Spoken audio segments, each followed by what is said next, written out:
Hello, good evening, all of you. Welcome back to the commerce station. इस sites पर आपको मिलते हैं एजुकेशनल वीडियो जिसके द्वारा आपके होने वाले एग्जामिनेशंस में आपको मदद मिलते हैं। कल की जो वीडियो अपलोड मैंने किया था वो वीडियो अपलोड किया था कैपिटल गेन के फर्स्ट लेक्चर का, जिसके अंतर्गत हमने कुछ बातों पर अध्ययन किया था। क्या बात था? हम आते हैं आपको लेकर। हम अध्ययन किए थे क्या सब, जो कैपिटल गेन में सेक्शन 45 टू 55A में क्या क्या शामिल होता था, उसके इंट्रोडक्शन को पढ़ चुके हैं। What is a capital gain उसको पढ़ चुके हैं। Main elements of capital gain इसको कवर कर चुके हैं। इंडेक्स कॉस्ट को कवर कर चुके हैं। उसके बाद जो है हम इसके बाद अगर बात करें, इसके बाद हम अगर बात करते हैं तो इसके बाद हमने अध्ययन जो किया था, तो अध्ययन किया था आपको इनकम टैक्स के अंदर से कैपिटल गेन के अंदर और क्या क्या बातें हैं। इसमें और भी बातें जो है सो ट्रांसफर एसेट ट्रांसफर की क्या चर्चाएं हैं, कैपिटल गेन का मीनिंग क्या है, एलिमेंट या कंपोनेंट्स क्या है कैपिटल गेन के, इन सभी बातों पर हमने कल अध्ययन कर दिया है। आज की जो वीडियो हमारे बनने वाली है वो बहुत ही खास वीडियो बनने वाली है, क्योंकि मैं आज आपको लेकर आ रहा हूँ बहुत ही ज़बरदस्त कंसेप्ट के साथ डिडक्शन के बारे में वीडियो लेकर आया हूँ। कैपिटल गेन के अंदर किस किस चीज़ों का डिडक्शन दिया जाता है, एक कैपिटल गेन में डिडक्शन किस किस बातों का होगा। तो चलिए न लेट करते हुए, ज़्यादा समय नहीं लेते हुए वीडियो के आगे बढ़ते, वीडियो के ऊपर चलते हैं। हमारा जो आज का वीडियो है उस पर लेकर चलते हैं आपको। आज का वीडियो है कि कैपिटल गेन के अंदर जो डिडक्शन मिलता है वो किस पर मिलता है। कैपिटल गेन के अंदर जो डिडक्शन मिलती है वो किस पर मिलती है। तो ये अंडर सेक्शन 55 से लेकर, कब से लेकर, अंडर सेक्शन 55 से लेकर, अंडर सेक्शन 55 से लेकर, कहाँ से लेकर, 55 से लेकर कहाँ तक का चलता है, सॉरी 54 से लेकर, 54 से लेकर, अंडर सेक्शन 54 से लेकर हमारा जो सेक्शन चलेगा 54 रहेगा, 54D रहेगा, 54F रहेगा, 54G रहेगा, है ना। इसका 54GA रहेगा। इन सारे वीडियो को, स्टार डिडक्शन को हमको कवर करना है, 54GA तक का कवर करना है। कैसे कैसे कवर करेंगे, आते हैं एक एक चीज़ पर। पहले हम ले लेते हैं किस पर, 54 पर। 54 क्या कहता है? 54 कहता है भैया कि अगर आपने क्या कर रखा है, अगर आपने एक संपत्ति खरीद रखा है कि कौन सा, रेसिडेंशियल बिल्डिंग खरीद रखा है, रेसिडेंशियल बिल्डिंग को आप बेचकर पुनः रेसिडेंशियल बिल्डिंग ही लेंगे तो हमें सेक्शन 54 का छूट मिलेगा। माना कि हमारा कैपिटल गेन जो है वो 15 लाख रुपए का है। कितना का है? 15 लाख है।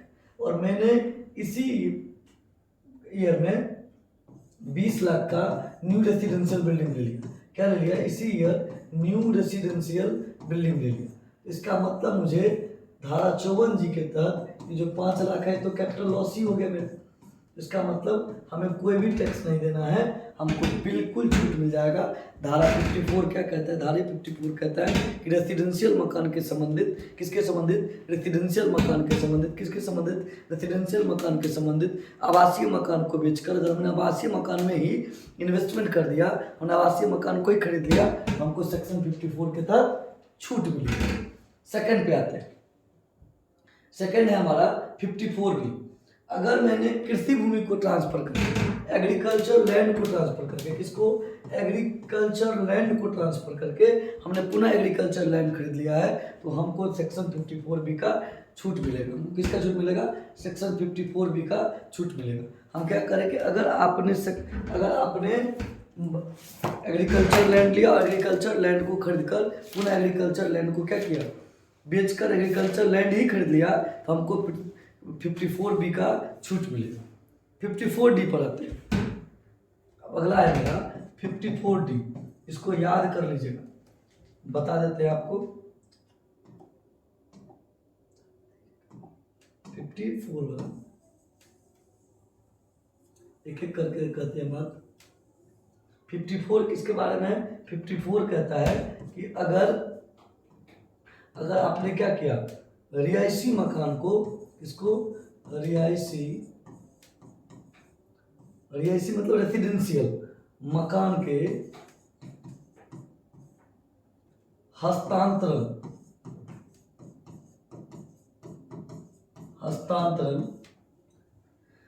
पर होने वाले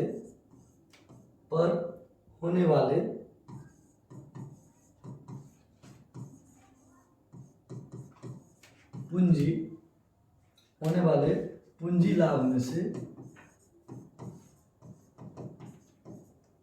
कटौती।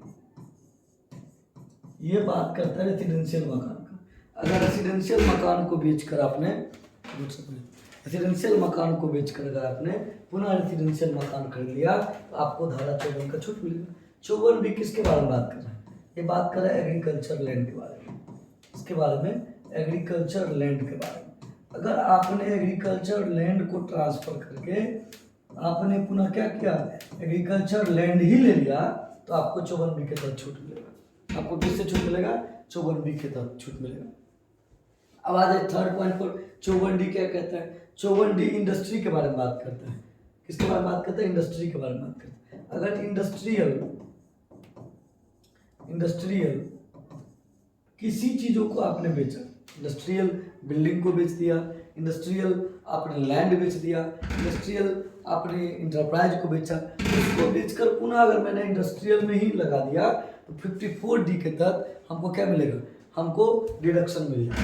हम आपको थोड़ा सा लाते हैं इसको, आपको चाहे तो फोटो ले लीजिएगा और पिक ले लीजिएगा ताकि आपको आसानी से बात थोड़ा सा और समझ में आएगा।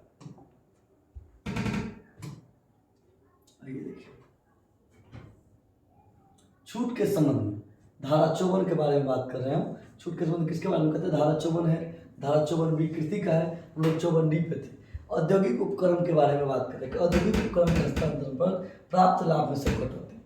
54EC क्या कहता है? किसी भी दीर्घकालीन पूंजी संपत्ति के हस्तांतरण से प्राप्त पूंजी लाभों का प्रयोग यदि चुनिंदा बॉन्ड्स जैसे NHAI में कर दिया, RDI में कर दिया, इलेक्ट्रिसिटी बोर्ड में कर दिया इत्यादि कंपनियों में बॉन्ड्स क्रय करने के अगर आपने इन चीजों में इन्वेस्टमेंट कर दिया तो आपको 54EC का छूट मिलेगा। फिर से कह रहे हैं, अगर आपने कोई भी दीर्घकालीन संपत्ति को ट्रांसफर किया, कोई भी LTCG को आपने ट्रांसफर किया, सेल किया, उससे अगर आप लाभ कमाए, उस लाभ को आपने क्या किया? NHAI में इन्वेस्ट कर दिया। किसमें? NHAI में इन्वेस्ट कर दिया, RDA में इन्वेस्ट कर दिया, इलेक्ट्रिसिटी बोर्ड में आपने इन्वेस्टमेंट कर दिया। अगर इन सभी में आपने इन्वेस्टमेंट किया या कोई भी चुनिंदा बॉन्ड्स में आपने इन्वेस्टमेंट किया तो आपको धारा 54EC का छूट मिलेगा। किसका छूट मिलेगा? सेक्शन 54EC का छूट मिलेगा।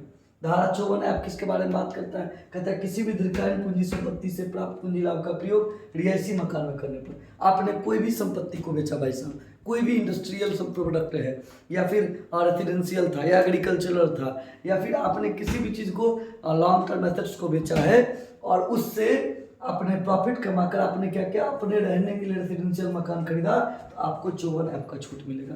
आपको किसका छूट मिलेगा? 54F को एक बार रिकवर कर लेते हैं। 54 का किस में छूट मिलेगा?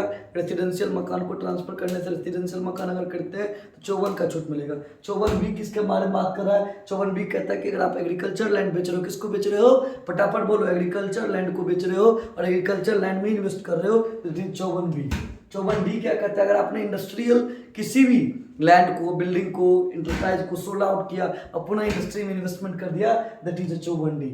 54EC क्या कहता है? कहता है भैया आपने कुछ भी बेचा, रेसिडेंशियल बेचा, एग्रीकल्चर बेचा, कुछ भी बेचा और आपने चुनिंदा बॉन्ड्स में इन्वेस्टमेंट कर दिया, like NHAI, RDA, like electricity board का आपने इन्वेस्टमेंट कर दिया है, इसमें आपको 54EC का छूट मिलेगा। राइट। 54F क्या करा कि अगर भैया आपने रेसिडेंशियल मकान में इन्वेस्ट किया, कुछ भी बेचकर, कुछ भी लॉन्ग टर्म एसेट्स को बेचकर, दैट इज 54F। लास्ट पे आते हैं 54G क्या कहते हैं? औद्योगिक उपकरण के भूमि एवं भवन, मशीन एवं संयंत्र वाले पूंजी संपत्ति के बेचने से प्राप्त पूंजी लाभ का प्रयोग पुनः उसी पूंजी संपत्ति में करने पर कर से छूट मिलेगी। कहते हैं 54G क्या कहता है? कहते हैं भाई इंडस्ट्रियल आप कुछ भी बेचे, क्या किए? इंडस्ट्रियल आप कुछ भी बेचे, उसमें अगर आपने इंडस्ट्रियल ही खरीद लिया तो 54G का छूट आपको मिलेगा। किसका छूट मिलेगा? 54G का छूट मिलेगा। किसका छूट मिलेगा? 54G का मिलेगा। मतलब ये क्या हुआ? शहरी क्षेत्र से हटाकर आपने कहीं ग्रामीण क्षेत्र में डाला, 54G की बात करता है। 54G कहता है, फिर से समझिएगा, 54G कहता है औद्योगिक उद्गम को शहरी क्षेत्र से हटाने पर पूंजी लाभ। अगर औद्योगिक उद्गम को आपने शहरी क्षेत्र से हटाकर पूंजी लाभ कमाया तो आपको 54G का छूट मिलेगा। फिर 54G भी एक आता है। 54G क्या कहता है, कहता है औद्योगिक उपकरण को साढ़े छत हटाकर किसी विशिष्ट आर्थिक क्षेत्र में स्थापित करने के संपत्तियों के हस्तांतरण से उत्पन्न पूंजी लाभ को 54G के तहत लाते हैं। फिर से समझिए, आपने साढ़े छत से अपनी इंडस्ट्री को हटाकर किसी इकोनॉमिकल एरियाज में आपने डाला, उससे अगर आपको कैपिटल गेन प्राप्त होता है तो आपको 54G के अंतर्गत छूट मिलेगा, 54G के अंतर्गत। फिर कहता है, आगे आते हैं, फिर हमारा जो है कहता है अगर कोई संपत्ति 1981-82 से पहले खरीदा गया और उस संपत्ति का 1981-82 का बाजार मूल्य, ये तो अलग चीज़ है, इस पर अभी फोकस नहीं करना है हम लोग को 54G तक फोकस करना, तो हमने आपको करवा दिया, ठीक है। 54G के बारे में हम लोग ने बता दिया। अब आगे चलते हैं, अब एक एक करके बात समझिए। एक हमारे यहाँ स्कीम चलता है कैपिटल गेन स्कीम, जो 1988 के अंतर्गत चलता है। किसमें चलता है, 1988 में चलता है। किसमें चलता है, 1988 में चलता है। किसमें चलता है, 1988 कैपिटल गेन। किसके बारे में बात कर रहे हैं, हम बात कर रहे हैं कैपिटल गेन। किसके बारे में बात कर रहे हैं, capital gain scheme 1988, capital gain scheme 1988 के बारे में बात कर रहे हैं। ये क्या है ना कि भारत सरकार एक अकाउंट आपको दे रखी है, हर एक बैंक जो सार्वजनिक बैंक है उसके अंदर, कि आप भैया कुछ भी बेचोगे और उस पैसा को आपने अगर कैपिटल गेन में इन्वेस्टमेंट कर दिया, अगर आपने कुछ भी बेचकर इस अकाउंट के अंदर, इस स्कीम के अंदर आपने पैसा रख लिया, किसके अंदर पैसा रख लिया, कैपिटल गेन स्कीम के अंदर पैसा रख लिया। किसके अंदर, बोलो तो सही, कैपिटल गेन स्कीम के अंदर आपने पैसा रख लिया, तो आपको पूरी टैक्स फ्री हो जाएगा। मान के चलिए आपने 20 लाख रुपए का रेजिडेंशियल मकान बेचा, कितना का, 20 लाख, सॉरी कैपिटल गेन आपका 20 लाख है, लॉन्ग टर्म कैपिटल गेन है 20 लाख का। आपने इसको इन्वेस्टमेंट कर दिया, यहाँ पर आकर आपने क्या किया, इन्वेस्टमेंट कर दिया। इसका मतलब ये पूरा पैसा आपका टैक्स फ्री हो जाएगा, लेकिन एक लिमिट एरिया तक फ्री होगा। क्या होगा, एक लिमिट एरिया तक फ्री होगा। बताइए ना क्या होगा, एक लिमिट एरिया तक फ्री होगा, एक लिमिट एरिया तक फ्री होगा, ठीक है। एक लिमिट क्राइटेरिया तिथि दिया जाएगा। इसका मतलब आयकर अधिनियम पूंजी लाभ खाता योजना के अधिनियम की धारा 54, 54B, 54D, 54F, 54G तथा 54GA के अंतर्गत पूंजी लाभ की कर की मुक्ति के संबंध में लागू होती है। इस योजना को पूंजी लाभ की कर मुक्ति के लिए जमा योजना भी कहते हैं। इस योजना की प्रमुख विशेषताएं अग्रलिखित है। यदि करदाता द्वारा पूंजी लाभ की संपूर्ण रकम या उसके किसी भाग को आयकर भरने की अंतिम तिथि तक या उसके पहले सरकार द्वारा घोषित योजना के अनुसार सार्वजनिक क्षेत्र के किसी बैंक में जमा किया जाता है, उसे कर से छूट मिलेगी। कितना दिन मिलेगी, कहता है कि अगर 54, 54D, 54F, 54G के दशा में 3 वर्ष, क्या सेक्शन 54, उसके बाद 54F, 54G, इसके बाद फिर आगे 54D छूट गया था बीच में, 54D। इसके अंतर्गत जो चीज आता है उसको अगर आपने उस सारे पैसा को आपने इन्वेस्टमेंट कर दिया कैपिटल गेन स्कीम के अंदर, आपको 3 वर्ष तक, मान के चलो आपने एक रेजिडेंशियल मकान बेचा, उसमें आपने 20 लाख रुपया प्रॉफिट कमाया, इस 20 लाख रुपया को कैपिटल गेन स्कीम में रख दिया, टैक्स नहीं लगेगा। लेकिन कितना दिन नहीं लगेगा, अगर आप 3 साल तक मकान नहीं बनाए इस पैसा का, तो इस पर टैक्स लग के आपको बाकी पैसा वापस कर दिया जाएगा। अगर 3 साल के अंदर आपने मकान बना लिया इस पैसा का, ध्यान दीजिए बात को, आपने 20 लाख रुपया मकान बेचा, राइट, 20 लाख रुपया मकान बेचकर आपने क्या किया, कैपिटल गेन स्कीम में रख दिया।